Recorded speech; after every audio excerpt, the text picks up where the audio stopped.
দিব্য রামায়ণ স্বামী অপূর্বানন্দ কিষ্কিন্ধা কাণ্ড অন্তিম পর্ব।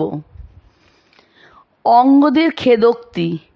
অঙ্গ তাতে বিশেষ উষ্মা প্রকাশ করে বললেন, সুগ্রীবের ধর্মভাব কোথায়?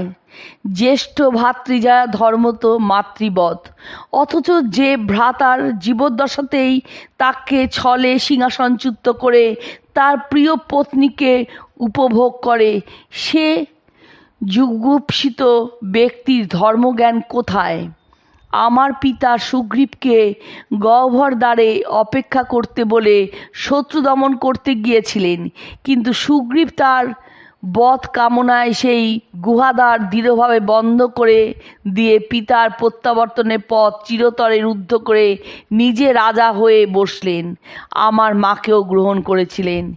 এমন কৃতঘ্ন পাপীকে তার কোন আত্মীয় বিশ্বাস করবেন না?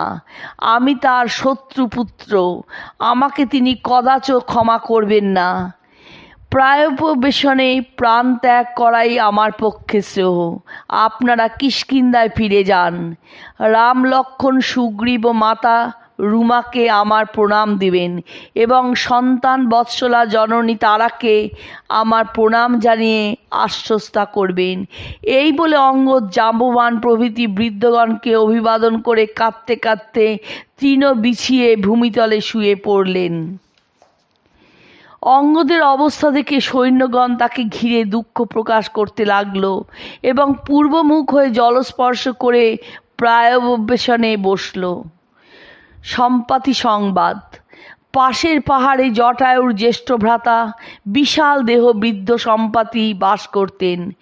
বানর সেনার আস্ফালন শব্দে আকৃষ্ট হয়ে তিনি গহ্বর থেকে বেরিয়ে এসে প্রায় উপবেশনরত বানরদের দেখে খুবই আনন্দিত হয়ে বললেন, বিধাতার ইচ্ছাতেই অনেক কাল পরে প্রচুর ভক্ষ পাওয়া গেল। এরা সব মরলে আমি এদের সকলকে ক্রমে ক্রমে ভক্ষণ করব। সম্পত্তির কথা শুনে অঙ্গদ ভয় পেয়ে হনুমানকে বললেন, দেখো, পক্ষীরূপী যম আমাদের গ্রাস করতে এসেছে। রামের কার্য সাধিত হলো না, সুগ্রীবের আদেশও পালন করতে পারলাম না। এখন এই অচিন্তনীয় বিপদ আমাদের সামনে উপস্থিত। ধর্মপ্রাণ জটায়ু সীতা রক্ষার্থে রাক্ষসের সঙ্গে যুদ্ধে প্রাণ দিলেন। আমরা জটায়ুর মতো রামকার্যে জীবন দেব। অঙ্গদের ওই কথা শুনে সম্পাতি বিশেষ আঘ্রান্বিত হয়ে বললেন, আমার প্রিয় ভ্রাতা জটায়ুর মৃত্যু বিষয়ে কে কথা বলছে? বহুকাল পরে আমি তার নাম শুনতে পেলাম। জনস্থানে কোনো রাক্ষসের সঙ্গে তার যুদ্ধ হয়েছিল, সেসব বিবরণ শুনতে ইচ্ছা হচ্ছে। আমার পক্ষ সূর্যকিরণে দগ্ধ হয়ে গমন শক্তি রহিত হয়েছি। তোমরা আমায় এই পর্বত শৃঙ্গ থেকে নামাও, আমি তোমাদের কাছে সব বিবরণ শুনতে চাই। অঙ্গদ সম্পাতিকে নামিয়ে এনে নিজের পরিচয় দিলেন এবং সীতাহরণ, জটায়ুর সঙ্গে রাক্ষসের যুদ্ধ, রাম ও সুগ্রীবের মিত্রতা, বালিবধ, সীতা অন্বেষণে চারিদিকে সুগ্রীবের সৈন্য প্রেরণ, নিজেদের অকৃতকার্যতা ও মৃত্যুদণ্ড ভয়ে প্রায়োপবেশনের সংকল্প নিবেদন করলেন। এই সব শুনে সম্পাতি বললেন, রাক্ষসের সঙ্গে যে পক্ষীরাজ নিহত হয়েছেন তিনি আমার স্নেহের কনিষ্ঠ ভ্রাতা জটায়ু। আমি বৃদ্ধ ও পক্ষহীন। পুরাকালে বৃত্রাসুর বধের পর আমরা দু ভাই ইন্দ্রকে জয় করার জন্য আকাশমার্গে যাত্রা করি। পথিমধ্যে সূর্যতাপে অবসন্ন জটায়ুকে আমি নিজের পক্ষ দ্বারা আচ্ছন্ন করে রক্ষা করার চেষ্টা করি, কিন্তু মধ্যাহ্ন সূর্যতাপে আমার পাখা পুড়ে যেতে আমি এই বিন্ধ্য পর্বতে পড়ে যাই। তখন থেকে এখানেই আছি। আমার পুত্র নিত্য খাবার দিয়ে আমায় বাঁচিয়ে রেখেছে, কিন্তু জটায়ুর কোনো খবর আর শুনিনি। অঙ্গদ বললেন, আপনি আপনার ভাতৃহন্তা ও সীতা অপহারক রাক্ষসের বাসস্থান যদি জানেন তো বলুন। আমাদের বিশ্বাস সীতা সেই রাক্ষসের পুরীতেই আছেন। তখন সম্পাতি বললেন, আমি এখন বৃদ্ধ ও গতিশক্তিহীন, কিন্তু আমি জানি অনেক কিছু। আমি বরুণ লোক জানি, দেবাসুরের সমুদ্র মন্থনও দেখেছি। যদি আমার গতিশক্তি থাকতো তবে তোমাদের প্রিয় কার্য কিছুই অবশ্যই করতাম। আমার মনে হচ্ছে আমি সীতা হরণও দেখেছি। একদিন এই পর্বতের উপর বসে আছি, দেখলাম রাবণ একটি সুন্দরী নারীকে হরণ করে নিয়ে যাচ্ছে, আর ওই নারী হারাম হারাম বলে রোদন করছেন। এখন মনে হচ্ছে তিনিই সীতা। রাবণ ওই নারীকে এই শত যোজন বিস্তৃত সমুদ্রের পাড়ে তার রাজধানী লঙ্কাতে নিয়ে গিয়ে বন্দি করে রেখেছে। আমি শত যোজনের অধিক দূর পর্যন্ত দেখতে পাই। এখান থেকে রাক্ষসী পরিবৃতা সেই বন্দিনী সীতাকে দেখতে পাচ্ছি।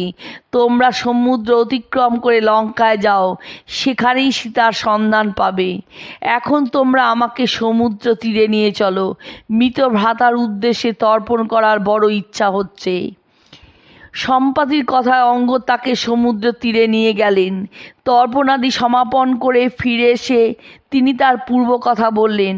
পাখা পুড়ে যেতে আমি আকাশ থেকে পড়ে গিয়ে দুদিন অজ্ঞান হয়েছিলাম। পরে জ্ঞান হতে চারিদিকে পাহাড়, নদী ও সমুদ্রের দিকে তাকিয়ে বুঝলাম যে দক্ষিণ সমুদ্রের তীরস্থ এক পর্বতে পড়েছি। এ পর্বতে পুরাকালে ঋষি নিশাকরের আশ্রম ছিল। আমি ও জটায়ু দুজনেই মানুষরূপে প্রতিদিন তার চরণ বন্দনা করতে যেতাম। তিনি আমাকে দগ্ধ পক্ষ ও আহত দেখে প্রথমে চিনতে পারেননি, পরে ধ্যান করে আমার পরিচয় জেনে বললেন, তুমি এখানেই থাকো, তোমাকে দেবকার্য সাধন করতে হবে। ইক্ষ্বাকু বংশীয় দশরথ তনয় রাম বনবাসে এই জনস্থানে আসবেন। রাবণ তার ভার্যাকে অপহরণ করে লঙ্কায় নিয়ে যাবে। সীতা অন্বেষণকারী রামদূতেরা এখানে এলে তাদের সীতার সন্ধান যখন বলে দেবে, তখন তোমার নতুন পাখা গজাবে। অতএব তুমি রামকার্য সাধনের জন্য এখানে অপেক্ষা করো। সীতা রাক্ষসের অন্ন খাবেন না। তাকে উপবাসী দেখে ইন্দ্র অমৃততুল্য পরমান্ন দেবেন, তাই খেয়ে তিনি বেঁচে থাকবেন। সেই মুনিবরের আদেশ মতো আমি এখানে 8000 বৎসর আছি। সম্পাতি যখন এসব কথা বলছিলেন তখন সকলেই আশ্চর্য হয়ে দেখল যে সম্পাতির নতুন পক্ষগম হচ্ছে। সম্পাতি আনন্দিত হয়ে বললেন, দেখো দেখো, ঋষি নিশাকরের বাক্য সফল হলো। আমি পূর্বরূপ ও শক্তি ফিরে পাচ্ছি। তোমরা সীতার সন্ধানে নিশ্চয়ই কৃতকার্য হবে। এই বলে কিছুক্ষণ পরেই পক্ষীরাজ আকাশে উড়ে গেলেন।